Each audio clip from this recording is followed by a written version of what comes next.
दोस्तों, मेरा नाम है कुमकुम बिनवाल।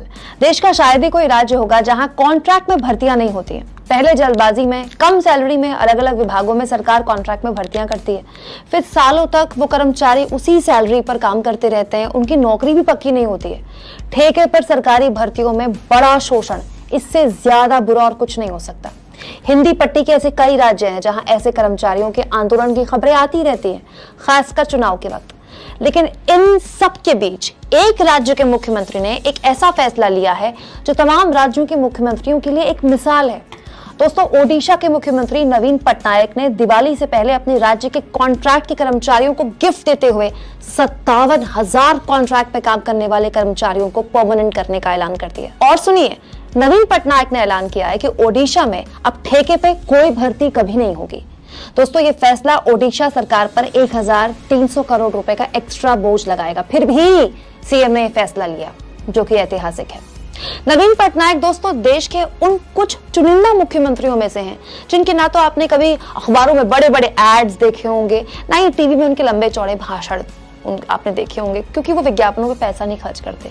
बिना किसी शोर शराबे के पिछले 22 सालों से नवीन बाबू ओडिशा को एक बीमार राज्य से देश के सबसे तेजी से आगे बढ़ने वाले राज्यों में से एक बना रहे हैं। जब भी कोई बेस्ट सीएम वाला डेटा निकल कर आता है, कोई भी एजेंसी ऐसा कोई रिसर्च करती है ना, नवीन पटनायक नंबर 2, नंबर 1 और नंबर 3 की लिस्ट में से एक होते हैं। दोस्तों, जब भी कोई नेता 22 सालों तक मुख्यमंत्री जैसे पद पर रहता है ना, तो उसमें घमंड आ जाता है, अहंकार आ जाता है, वो जनता से दूर हो जाता है। ये होता है, हर किसी के साथ होता है।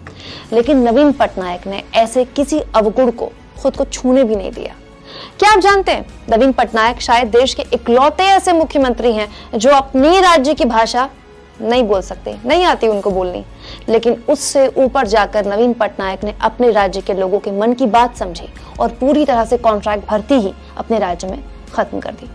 दोस्तों, ज्यादा पुरानी बात नहीं है जब प्रधानमंत्री नरेंद्र मोदी ओडिशा गए और नवीन पटनायक सरकार से बात की और कहा कि एक चक्रवाती तूफान आने वाला था ओडिशा, उसको लेकर बातचीत हुई पीएम मोदी और सीएम नवीन पटनायक की। और पीएम मोदी ने कहा कि केंद्र सरकार आपको 500 करोड़ रुपए की मदद देती है। पीएम ने ऐलान किया और अगर आपको जरूरत होगी तो हम आपको और मदद देंगे। जानते हैं जवाब में सीएम नवीन पटनायक ने क्या कहा पीएम मोदी को? नवीन पटनायक ने प्रधानमंत्री का धन्यवाद किया और कहा कि ओडिशा को आर्थिक सहायता की जरूरत नहीं है, होगी तो मांग लेंगे।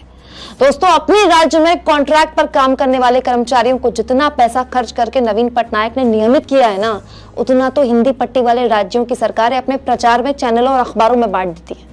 इन सब के आगे नवीन पटनायक एक मिसाल है, जिन्होंने बस अपने फैसलों के बूते 22 साल तक सीएम रहने के बावजूद अपनी लोकप्रियता बनाए रखी। पॉलिटिक्स हो तो ऐसे ही।